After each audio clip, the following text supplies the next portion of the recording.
Capítulo 8. O Mestre das Poções. Ali, olha. Onde? Ao lado do garoto alto de cabelos vermelhos. De óculos? Você viu a cara dele? Você viu a cicatriz? Os murmúrios acompanharam Harry desde a hora em que ele saiu do dormitório no dia seguinte. A garotada que fazia fila do lado de fora das salas de aula ficava nas pontas dos pés para dar uma espiada, ou ia e vinha nos corredores para vê-lo 2 vezes. Harry desejou que não fizessem isso, porque estava tentando se concentrar para encontrar o caminho para suas aulas. Havia 142 escadas em Hogwarts, largas e imponentes, estreitas e precárias, umas que levavam a um lugar diferente às sextas-feiras, outras com um degrau no meio que desaparecia e a pessoa tinha que se lembrar de saltar por cima. Além disso, havia portas que não abriam, a não ser que a pessoa pedisse por favor ou fizesse cócegas nelas no lugar certo. E portas que não eram bem portas, mas paredes sólidas que fingiam ser portas. Era também muito difícil lembrar onde ficavam as coisas, porque tudo parecia mudar frequentemente de lugar. As pessoas nos retratos saíam para se visitar e Harry tinha certeza de que os brasões andavam. Os fantasmas também não ajudavam nada. Era sempre um choque horrível quando um deles atravessava de repente uma porta que a pessoa estava querendo abrir. Nick, quase sem cabeça, ficava sempre feliz de apontar a direção certa para os alunos de Grifinória. Mas Pirraça, ou Poltergeist, representava 2 portas fechadas e uma escada falsa se a pessoa encontrasse quando estava atrasada para uma aula. Ele despejava cestas de papéis na cabeça das pessoas, puxava os tapetes debaixo de seus pés, acertava-as com pedacinhos de giz ou vinha sorrateiro por trás, invisível, e agarrava-as pelo nariz e guinchava. Peguei-a pela bicanca. Pior que o Poltergeist, se é que era possível, era o zelador, Argo Filch. Harry e Rony conseguiram conquistar sua má vontade logo na primeira manhã.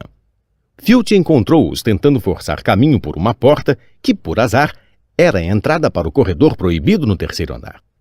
Ele não quis acreditar que estavam perdidos, pois tinha certeza de que estavam tentando arrombá-la de propósito e ameaçava trancá-los nas masmorras quando foram salvos pelo professor Quirrell, que ia passando. Filch tinha uma gata chamada Madame Norra, como quem ronrona, um bicho magro, cor de poeira, com olhos saltados como lâmpadas iguais aos de Filch. Ela patrulhava os corredores sozinha. Se alguém desobedecesse a uma regra em sua presença, pusesse o dedão do pé fora da linha, ela corria a buscar Filch, que aparecia asmático em 2 segundos.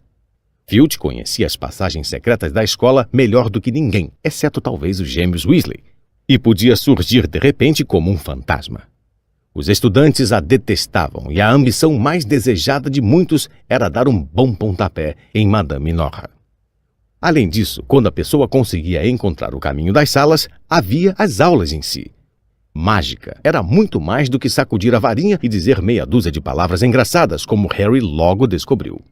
Tinham de estudar o céu da noite pelo telescópio toda quarta-feira à meia-noite e aprender os nomes das diferentes estrelas e os movimentos dos planetas.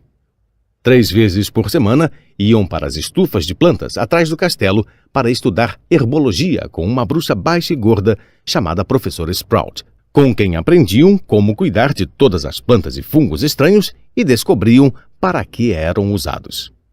Sem favor, a aula mais chata era a de História da Mágica, a única matéria ensinada por um fantasma. O professor Binns era realmente muito velho quando adormeceu diante da lareira na sala dos professores e levantou na manhã seguinte para dar aulas, deixando o corpo para trás. Binns falava sem parar, enquanto eles anotavam nomes e datas e acabavam confundindo Emerico o Mau com Urico o Esquisitão. O professor Flitwick, que ensinava feitiços, era um bruxo miudinho que tinha de subir numa pilha de livros para enxergar por cima da mesa. No começo da primeira aula, ele pegou a pauta e, quando chegou ao nome de Harry, soltou um gritinho excitado e caiu da pilha, desaparecendo de vista. Já a professora Minerva era diferente. Harry estava certo quando pensou que ela não era professora para aluno nenhum aborrecer. Severa e inteligente, fez um sermão no instante em que eles se sentaram para a primeira aula. A transfiguração é uma das mágicas mais complexas e perigosas que vão aprender em Hogwarts. Quem fizer bobagens na minha aula vai sair e não vai voltar mais. Estão avisados. Transformou então a mesa em porco e de volta em mesa. Todos ficaram muito impressionados e ansiosos para começar, mas logo perceberam que não iam transformar os móveis em animais ainda por muito tempo. Depois de fazerem anotações complicadas, receberam um fósforo e começaram a tentar transformá-lo em agulha. No fim da aula, somente Hermione Granger produzira algum efeito no fósforo. A professora Minerva mostrou à classe como o fósforo ficara todo prateado e pontiagudo e deu um raro sorriso à aluna. A matéria que todos estavam realmente aguardando com ansiedade era a de defesa contra as artes das trevas, mas as aulas de Quirrell foram uma piada. Sua sala cheirava fortemente a alho, que todos diziam que era para espantar um vampiro que ele encontrara na Romênia e temia que viesse atacá-lo a qualquer dia. Seu turbante, contou ele, fora presente de um príncipe africano como agradecimento por tê-lo livrado de um zumbi incômodo, mas os alunos não tinham muita certeza se acreditavam na história. Primeiro porque, quando Simas Finnegan pediu ansioso para Quirrell contar como liquidar o zumbi, Quirrell ficou vermelho e começou a falar do tempo. Segundo, porque eles repararam que havia um cheiro engraçado em volta do turbante. E os gêmeos Weasley insistiam que devia estar cheio de alho também, de modo que Quirrell estava protegido em qualquer lugar. Harry se sentiu aliviado ao descobrir que não estava muito atrasado com relação ao resto da turma. Muitos alunos tinham vindo de famílias de trouxas e, como ele, não faziam ideia de que eram bruxas e bruxos. Havia tanto para aprender que até gente como Rony não estava tão adiantada assim. Sexta-feira foi um dia importante para Harry e Rony. Eles finalmente conseguiram encontrar o caminho para o salão principal e tomar o café da manhã sem se perder nenhuma vez. "O que temos hoje?" perguntou Harry a Rony enquanto punha açúcar no mingau de aveia. "Poções duplas com o pessoal da Sonserina. Snape é diretor da Sonserina. Dizem que sempre protege eles. Vamos ver se é verdade." "Gostaria que Minerva nos protegesse." A professora Minerva era diretora da Grifinória, mas isso não a impedira de dar aos seus alunos uma montanha de dever de casa no dia anterior. Naquele instante chegou o correio.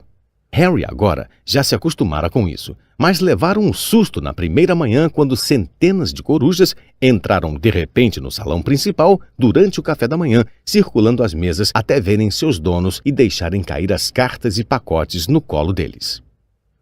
Edviges não trouxera nada para Harry até então. Às vezes entrava para beliscar sua orelha e comer um pedacinho de torrada antes de ir dormir no corujal com as outras corujas da escola. Esta manhã, porém, ela esvoaçou entre a geleia e o açucareiro e deixou cair um bilhete no prato de Harry. Ele o abriu imediatamente. "Prezado Harry", dizia numa letra muito garranchosa, "sei que tem as tardes de sexta-feira livres, então será que não gostaria de vir tomar uma xícara de chá comigo por volta das 3 horas? Quero saber como foi a sua primeira semana. Mande-nos uma resposta pela Edviges. Hagrid." Harry pediu emprestada a pena de Rony e escreveu: "Sim, gostaria. Vejo você mais tarde", no verso do bilhete, e despachou Edviges outra vez. Foi uma sorte que Harry tivesse o convite de Hagrid com que se alegrar, porque a aula de poções foi a pior coisa que lhe acontecera até ali. No início do banquete de abertura do ano letivo, Harry tivera a impressão de que o professor Snape não gostava dele.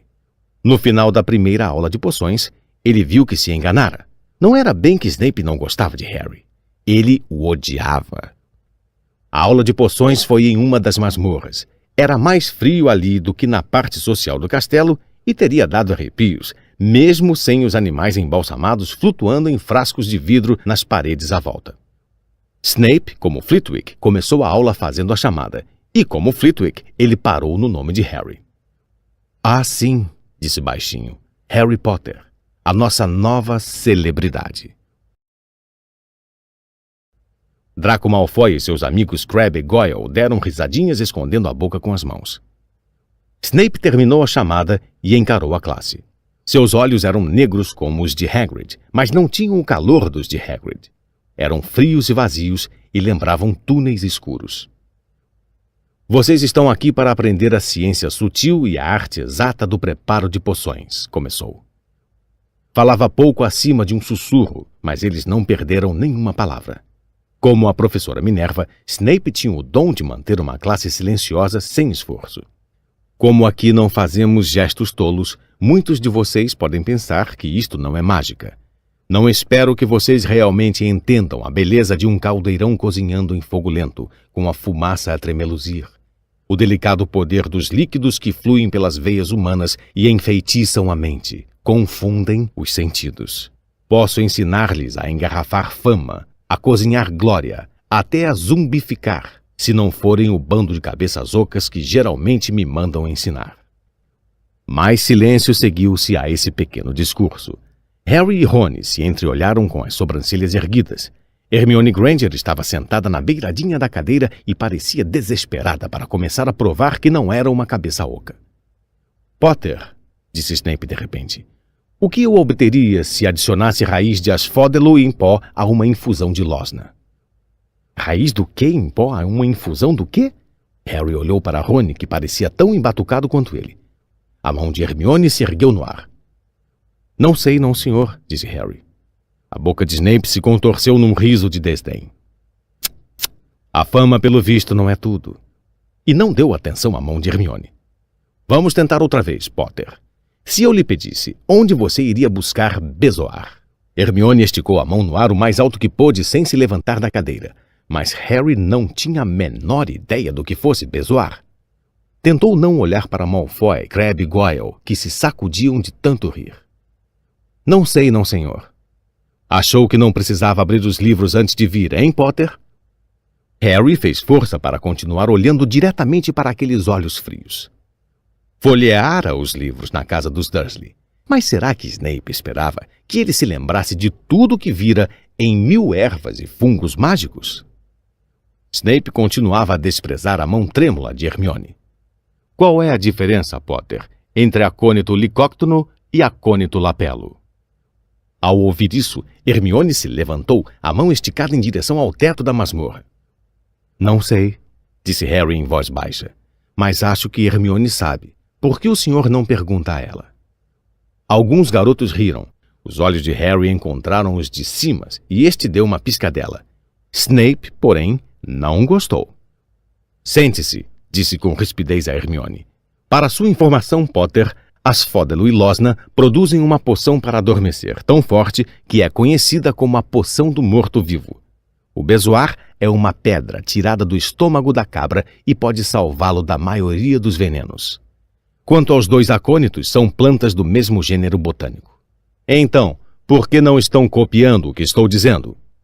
Ouviu-se um ruído repentino de gente apanhando penas e pergaminhos, e acima desse ruído, a voz de Snape. E vou descontar um ponto da Grifinória por sua impertinência, Potter.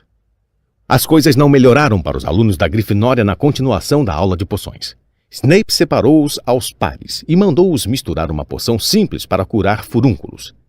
Caminhava imponente com sua longa capa negra, observando-os pesar urtigas secas e pilar presas de cobras, criticando quase todos, exceto Draco, de quem parecia gostar. Tinha acabado de dizer a todos que olhassem a maneira perfeita com que Draco cozinhara as lesmas quando um silvo alto e nuvens de fumaça acre e verde invadiram a masmorra. Neville conseguira derreter o caldeirão de Simas, transformando-o numa bolha retorcida, e a poção dos 2 estava vazando pelo chão de pedra, fazendo furos nos sapatos dos garotos. Em segundos, a classe toda estava trepada nos banquinhos, enquanto Neville, que se encharcara de poção quando o caldeirão derreteu, tinha os braços e as pernas cobertos de furúnculos vermelhos que o faziam gemer de dor. Menino idiota, vociferou Snape, limpando a poção derramada com um aceno de sua varinha. Suponho que tenham adicionado as cerdas de porco-espinho antes de tirar o caldeirão do fogo. Neville choramingou quando os furúnculos começaram a pipocar em seu nariz. Levem-no para a ala do hospital, Snape ordenou a Simas. Em seguida voltou-se zangado para Harry e Rony, que estavam trabalhando ao lado de Neville. Você, Potter, por que não disse a ele para não adicionar as cerdas? Achou que você pareceria melhor se ele errasse, não foi? Mais um ponto que você perdeu para a Grifinória. A injustiça foi tão grande que Harry abriu a boca para argumentar, mas Rony deu-lhe um pontapé por trás do caldeirão. Não force a barra, cochichou. Ouvi dizer que Snape pode ser muito indigesto. Quando subiam as escadas para sair da masmorra, 1 hora depois, os pensamentos se sucediam velozes na cabeça de Harry, que se sentia deprimido. Perdera 2 pontos para a Grifinória na primeira semana. Por que Snape o odiava tanto? Ânimo, disse Rony. Snape está sempre tirando pontos de Fred e George. Posso ir com você à casa de Rúbio? Às 2:55, eles saíram do castelo e atravessaram a propriedade. Hagrid morava numa casinha de madeira na orla da Floresta Proibida.